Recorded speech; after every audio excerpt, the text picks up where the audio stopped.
প্রতিদিনের মতন সকালের ওয়েদারটাও কিন্তু খুব একটা ভালো না। মেঘ করে রয়েছে, সকালবেলায় তো একটু ঝিরিঝিরি বৃষ্টি হয়ে গেল। আর আজকে অবশেষে আমাদের বাড়িতে মিস্ত্রি দাদারা আসলো কাজ করতে। আনন্দের সাথে সাথে একটু মন খারাপ হচ্ছে, যদি বৃষ্টি চলে আসে কি হবে। এই জায়গাটাতেই নিচে কাজ হবে, মানে আমাদের এই বাড়ির সামনেটায়, কারণ আমাদের ঘরে তো টাইলস পেতে কাজ করা সম্ভব নয়, মানে গ্রানাইটের কাজ হবে যেহেতু। এবার বৃষ্টি হলে কি করে কাজ করবে। তো যাই হোক, বরমশাইকে ফোন করা হলো, ও এসে যাই হোক একটা ব্যবস্থা ঠিক করেই দেবে। Hello everyone, good morning. নতুন একটা ব্লগে তোমাদের সবাইকে অনেক স্বাগত জানাচ্ছি। ঘড়িতে এখন বাজে হচ্ছে 9:30 মতো। তো বাড়িতে 9:05-10 দিকেই মিস্ত্রি দাদারা এসছে অবশেষে। আর অবশেষে আজকে একটু বৃষ্টিটা কমেছে, তবে হ্যাঁ পুরোপুরি কমেনি। শুনছি নাকি আজকে আবারও বৃষ্টি নামবে। ঠিক আছে, একটু একটু আপডেট দিয়ে দিই। আমার সোনা বাবা খেলছে, এখন আবার কান্নাও ধরেছে। মায়ের দিকে রান্না করছে। ঘরে কোনো বাজার ঘাট নেই, বৃষ্টির জন্য বাজার ঘাট করা হয়নি। মায়ের দিকে মাছ ভাজছে। কি মাছ নিয়েছে মা? পোনা মাছ নিয়েছে। এই যে পোনা দুটো বাটা আছে, কিছু করার নেই। মাছ কাটা এসছে বলে এই মাছটুকু পাওয়া গেছে, নাহলে আর এটুকুও হতো না।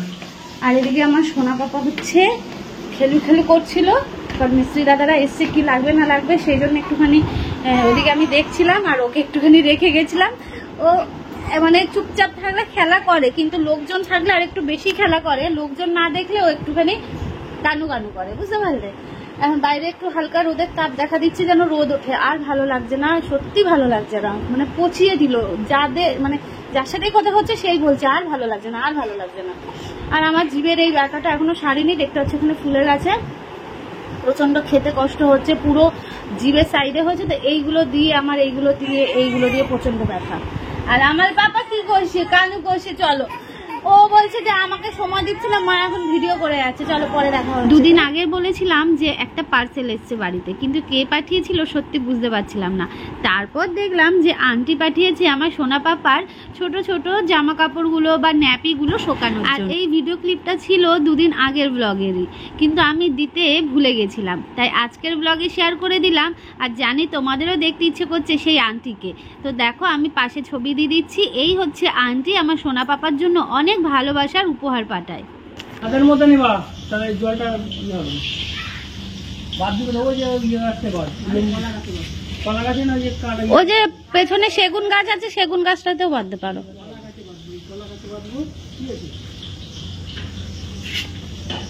নাড়ু লাগে লম্বা কত আছে দেখেছি মধ্যে লাগলে ওই 8 লাখ দিয়ে দেয়। এই তো 8 লাখ পেছনে দিচ্ছি, 30টাই আছে, 30টা। বৃষ্টির হাত থেকে বাঁচার জন্য আমার বর কাছ থেকে এসে এদিকে একটা তিরপল ছিল ঘরে, সেটাই দিয়ে দিচ্ছে আর কি। তো সেটাতেও হবে না, তারপর একটা হচ্ছে প্লাস্টিকও দিয়ে দিয়েছিল ব্যালকনি দিয়ে। কিছু করার নেই, বৃষ্টির হাত থেকে তো বাঁচতে হবে। আর যেহেতু বাইরের কাজ, বাইরে এই কাটিংগুলো করতে হবে, গ্রানাইট বা টাইলসের কাটিংগুলো হবে, তো তার জন্যেই এইভাবে ব্যবস্থা করে দিচ্ছে আর কি। মেক করে আসছে জানো তো আবার। আর ওইদিকে তিরপল টাঙিয়ে দিল। এইভাবে কি আর কাজ হয় বলো তো, কি আর করা যাবে। এইভাবে বৃষ্টি নেমেছে, তার মধ্যে আমরা জিনিসপত্র এনে রেখে দিয়েছি, তাই তিরপল দিয়ে ঢেকে দেওয়া হলো। দেখা যাক কতদূর কি কাজ হয়। আর আমার কথা বলতে যে এত কষ্ট হচ্ছে কি বলবো, কিন্তু তোমরা ব্লগ দাও করে যাচ্ছ। আমার কাছে অলরেডি 2টো ব্লগ রয়েছে, সেটা এখনো পর্যন্ত এডিট করে দিতে পারি না। যে বৃহস্পতিবার 2-3 দিন তো ভিডিও দিইনি, লাস্ট দিন ভিডিও দিয়েছি, তাও তোমরা ব্লগটাকে খুব মিস করছো। তো যাই হোক, আমি আজকে থেকে আবার শুট করছি ব্লগ ভিডিও। করতাম না যদি বাড়িতে কাজ শুরু না হতো, কারণ তোমরাও ওয়েট করছো আমাদের বাড়ির কাজ দেখার জন্য। তো এদিকে চা বসিয়েছি, আর এদিকে মাছ ভাজা, ভাত, ডাল সেদ্ধ, ডিম সেদ্ধ সব হয়ে গেছে। সকালের ডাল সেদ্ধ, ডিম সেদ্ধ দিয়ে খাওয়া, আর সাথে মাছ ভাজা দিয়ে খাওয়া হবে। আর হচ্ছে এখন শুধু দুপুরের জন্য এই আলু কেটে দিয়েছে মা। হ্যাঁ, কাপড় ছেঁড়া দি। তো চলো সঙ্গে থাকো, মিস্ত্রি দাদাদের চা দেবো। আর এদিকে মাছের ঝোল বসাবো। আজকে শুধু মাছের ঝোল আর ভাত হবে, সবজি নেই, আজকে সবজি বারণ। তো কাকা আসলে তবেই নিতে পারবো। তো এদিকে 3 জনের জন্য এখানটায় চা করে নিয়েছি। আর দাদারা বললো দুধ চা খাবে না, তাই জন্য লিকার চা। গাড়ি বের করতে পারছে না রাস্তার জন্য, সাইকেল নিয়ে গেছিল, ওই কি আনতে হবে, হার্ডওয়ার্সের দোকানে গেছিল। আর এদিকে আমার ছেলেকে এখন তেলু মাখাবো না বাবা। এই যে এখন তেল মাখানো হবে, স্নানু করানো হবে, তারপর ঘুমো দেওয়া হবে। তুমি তো দেখবা। হ্যাঁ, বাড়ির কাজ তো তোমাকে দেখতে হবে। চলো ওকে তেল মাখিয়ে নি। আরে যাবে না তোর কাজে? সুতো নেই, বৃষ্টি বাদলের দিনে কাজকর্মের বাজার ভীষণ বাজে গো। মালিক সুতো দিচ্ছে না, কালকে তো কাজে যায়নি, সারাদিন বৃষ্টি হচ্ছিল, আজকেও সুতো নেই, যেটুকু ছিল কাজ করে আসলো। ঠিক আছে চলো, ওইদিকেও কাজ মানে বাড়ি থাকলে কি হবে বলো তো, আমাদের বাড়ির কাজটাও থাকলে একটুখানি ভালো হবে। কোথায় কি লাগে না লাগে আমি তো বুঝি না, কথা বলছি বুঝতে পারছো, কেমন একটু বেঁধে বেঁধে যাচ্ছে, ওই জন্য ও থাকাই ভালো। চলো জামা খুলে নাও। চলো বন্ধুরা, ওকে স্নান করিয়ে ঘুম পাড়িয়ে দিই, তারপর আমাদের খাওয়া দাওয়া করতে হবে। খাওয়া দাওয়া কেউ করিনি, না মা না আমি না ও। ও তো অবশ্য কাছ থেকে এসেই আবার ওই তিরপল লাগিয়ে দিয়ে গেল হচ্ছে হার্ডওয়ার্সের দোকানে, আর একটু এটিএমে গেছিল। চলো পরে দেখা হচ্ছে। ফাইনালি ছেলে আমার ঘুমিয়েছে, এদিকে পর্দাটা দিয়ে দেবো, কারণ আলো ঢুকছে তো ও অসুবিধা হবে, আলো পড়লে উঠে পড়ে, আওয়াজ করলে উঠে পড়ে, এবার বাড়িতে কাজ হবে। আমি শুধু ভাবছি যে ওই আওয়াজে না উঠে পড়ে, তবে এই দরজাটা সবসময়ের জন্য দিয়েই রাখবো, কারণ আওয়াজ আসবে তো। ঘুমানোর কায়দা দেখাবো, কোল বালিশের ওপর পা দিয়ে হাত দিয়ে, মানে আমিই দিয়ে দিয়েছি, ও তো এখন দিতে পারে না। যখন পাশ ফিরে শোয়ালে ঠিক আছে, অনেকক্ষণ পর্যন্ত ঘুমোবে। চলো এদিকে হচ্ছে পর্দাটা দিয়ে দিই, প্রচণ্ড খিদে পেয়েছে জানো তো, আর এক পশলা বৃষ্টি হয়ে গেল জানো, আবার এখন একটু রোদের তাপ লাগছে। ঠাকুরকে ডাকছি যেন বৃষ্টি না হয়, আর ভালো লাগছে না।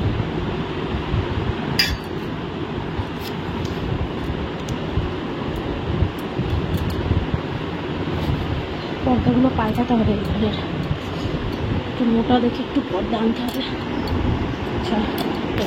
সকালে তো রান্না হয়ে গেছে, এদিকে ভাত বেড়ে নিয়েছি, এখানে মায়ের রয়েছে, এটা আমার মাছ ভাজা ডাল সেদ্ধ দিয়ে খাওয়া হবে, আর ওদিকে হাঁড়িতে ভাত রয়েছে, আর এদিকে আলু দিয়ে কালো জিরে ফোড়ন দিয়ে একটা মাছের ঝোল করা হয়েছে। ওইদিকে হচ্ছে কাজ, এইদিকে জঙ্গল পেরিয়ে এদিকে কাকার কাছে আসলাম সবজি নিতে। আবার মেঘ করছে জানো, বৃষ্টি হবে। আরো দুটো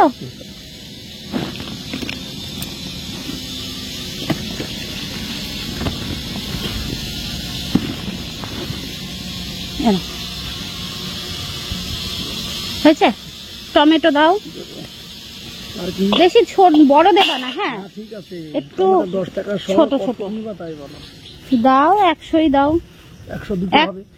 2টো হবে, শক্ত শক্ত তো। ও কাকা এইটা বাদ দাও, এই যে এইটা।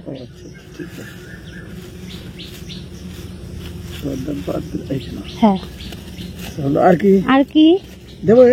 না না না না কাকা থাকো, তা ঠিক আছে। আর কি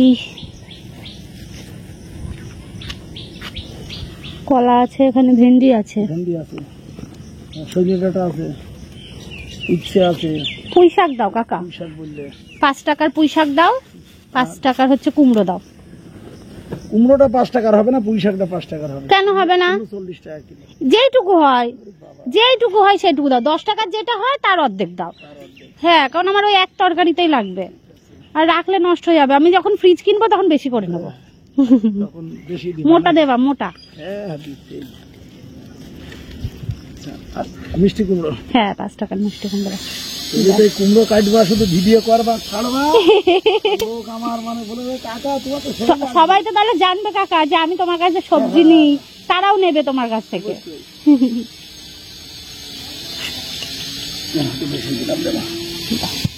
তাহলে এ হলো হাতে 10, হ্যাঁ, আর এই 10, হ্যাঁ 20, আর এই ওগুলো নষ্ট হলো নাকি? না না, ভালো ফাটা তো, ওগুলো কাটি দেখি 2 ফালা করে দেবা মা, বুঝলা? সকালবেলায় তো খাওয়া দাওয়া হয়ে গেছে, হ্যাঁ সকালবেলায় রান্নাও করে ফেলেছে, দুপুরের জন্য মাছ আর ভাত হয়েছে। তো এখন পুঁই শাক আনা হলো, তো মা বলে সেই পুঁই শাকের তরকারি করবে। কাঁঠালের বীজ দিলে দেখবে পুঁই শাকের তরকারি সেই লাগে। তবে গাঠি কচু কাকার কাছেও ছিল না গো, নাহলে নিয়ে আসতাম। গাঠি কচু দিলে আরও যেন বেশি ভালো লাগে। ওইদিকে বৃষ্টি পড়বে বলে এদিকে আবার ব্যালকনি দিয়ে আরও প্লাস্টিক দিয়ে ইয়ে করে দিচ্ছে যাতে জল না পড়ে। পুরো যদি ওইভাবে কভার করে দেয় তাহলে আমাদের ওই জায়গাটা জল পড়বে না, কারণ ওই দিকের জলও এদিকে আসে না, বা এদিকের জলও এদিকে যায় না, যেহেতু আমাদের জায়গাটা উঁচু করে দেওয়া হয়েছে গত বছর বর্ষাতে, তো সেই একটা সুবিধা আছে। তো দেখা যাক কি হয়, বৃষ্টি না হোক এটাই চাই, আর ভালো লাগছে না গো। সোনা পাপা ঘুমোচ্ছে, এখন আমি যাবো স্নান করতে। মাথাটা প্রচণ্ড যন্ত্রণা করছে, মাথায় জল থাকবে স্নান করবো ভাবছি, প্রচণ্ড যন্ত্রণা হচ্ছে। মা এদিকে পুঁই শাকের তরকারি করবে। কাঁঠালের বীজটা বললাম যে একটু বেশি করে দিও। আর ওদিকে আচারের বয়মটা ছিল, ওদিকে মানে সিঁড়িঘরের অবস্থা একটু বেহাল, চলো তোমাদের একটু দেখায়। আচারের বয়মটা ছিল, আচারের বয়মটাকে এই ঘরটায় নিয়ে এসে রাখলাম। সোনা বাবার জিনিসগুলো এইভাবে মেলে রেখে দিয়েছি। ওদিকে ইয়ের মধ্যে রয়েছে, ওদিকে উপরে রয়েছে যে শুকোনোর বংশ নেই, বুঝলে, কোনো পরিস্থিতিই নেই শুকোনোর জন্য। এইগুলো তো সরিয়ে দিই, নাহলে এদিকে অসুবিধা হবে। এই দেখো এখানের অবস্থা কি, ওদিকে পুতুল কোথায় গড়াগড়ি খাচ্ছে, ঠিক আছে। আর এইদিকে কাজ হচ্ছে, এদিকে কাজ হচ্ছে, এদিকে হচ্ছে তিরপল দিয়ে দিয়েছে। এখন মানে একা কাজ যা হয় আর কি এইভাবে, বুঝলে। চলো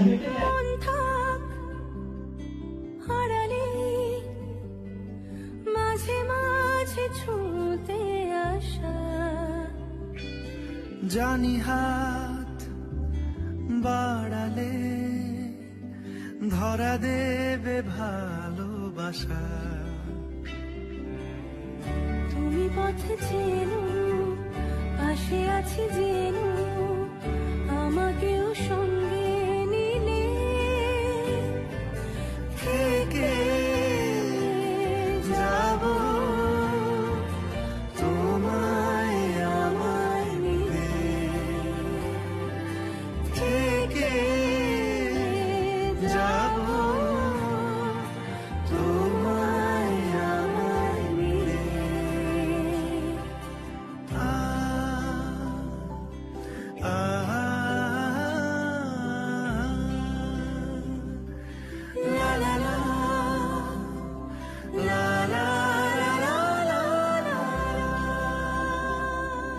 যত দূর যায় চোখ, পাশে আছি আমি তোমার।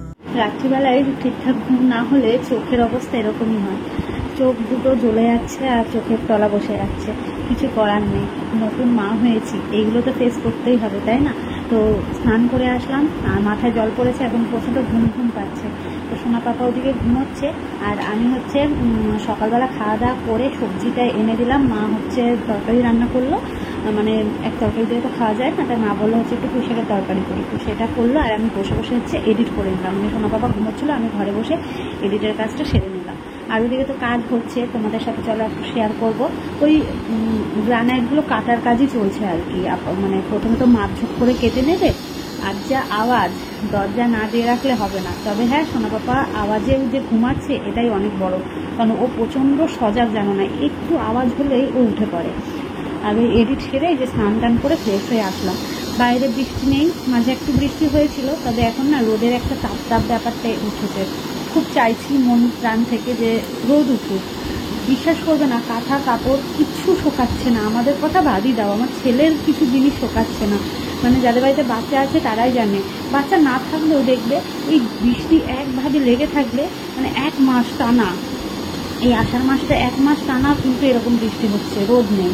তো তাহলে কিভাবে কি শোকানো যায় বলো তো? একটু রোদ উঠুক, সবাই একটুখানি রাস্তাঘাট জামা কাপড় সমস্ত একটু শুকিয়ে নিই। কটা দিন বৃষ্টি মানে বন্ধ থাক, রোদ থাকুক, চারদিকে একটু শুকনো হোক, ভালো লাগে বলো তো? তো চলো আপলোড দেবো, এডিটের কাজ যেহেতু হয়ে গেছে আপলোড দিয়ে রাখি, কারণ ও আবার উঠে গেলে আবার ওকে সামলাতে হবে তো। আর চলো তোমাদের একটু দেখিয়ে দেবো কত দূর ওদিকে কাজ কী হবে।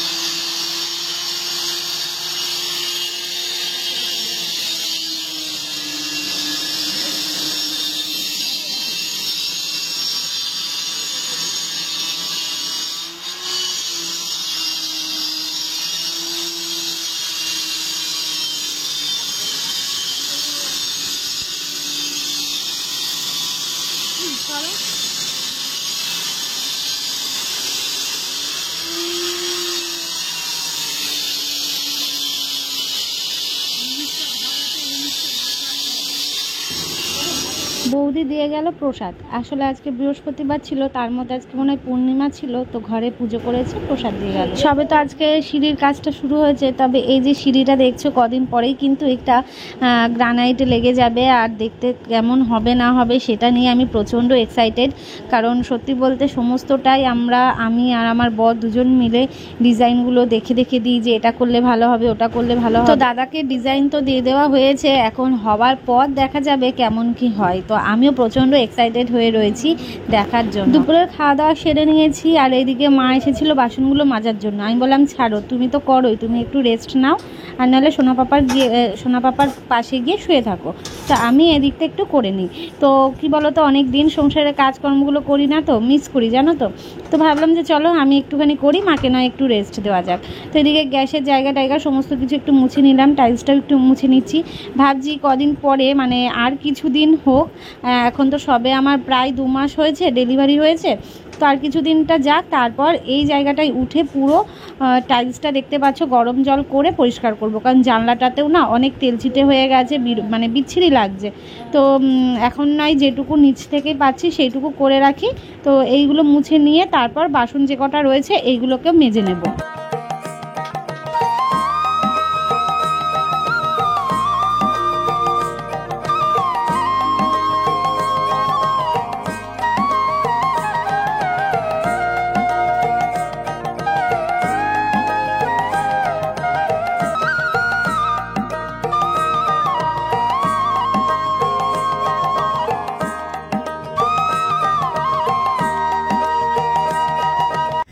ঘুরতে বাজে 5:30 প্রায়, আমাদের একটু 10 মিনিট ফাস্ট রয়েছে। দাদারা গেল এখন, আর সিঁড়ির ধাপ কেটে এই যে এখানটায় আঠা দিয়ে, কারণ ওটা ডবল দিয়ে করে হবে, কি বলে জানো, যাই হোক ওই ডবল পাথর বসিয়ে হবে, মাঝখানে একটা চিপ যাবে, এরম একটা হবে, হলে তোমরা দেখতে পাবে, বুঝলে আমাদের সিঁড়ির ডিজাইনটা কেমন হবে। তো এদিকে হচ্ছে গ্রানাইটগুলো কেটে আঠা দিয়ে এইভাবে রেখে গেল। কালকে হচ্ছে সিঁড়ির ধাপে বসাবে, বুঝলেন। 1, 2, 3, 4, 5, 6, 7, 8টা কেটেছে সব কটাই, কিন্তু এই আঠা লাগানোর কাজটা হচ্ছে সব কটা হয়নি। ওটা হচ্ছে এই কয়েকটা মতন করে রেখে গেল, পিচবোর্ড দিয়ে করে, বাবা পিচবোর্ড দিয়ে ওর ওপর করে দিয়ে গেল। চলো দেখিয়ে দিলাম, এইটুকু কাজ হয়েছে আজকে। এটা করতে অনেকটা সময়, কারণ ওই কি বলে বাইরে করছিল, গ্রানাইটগুলো কাটা একটা সময় লাগে, সব কটা গ্রানাইটে কেটে নিয়েছে।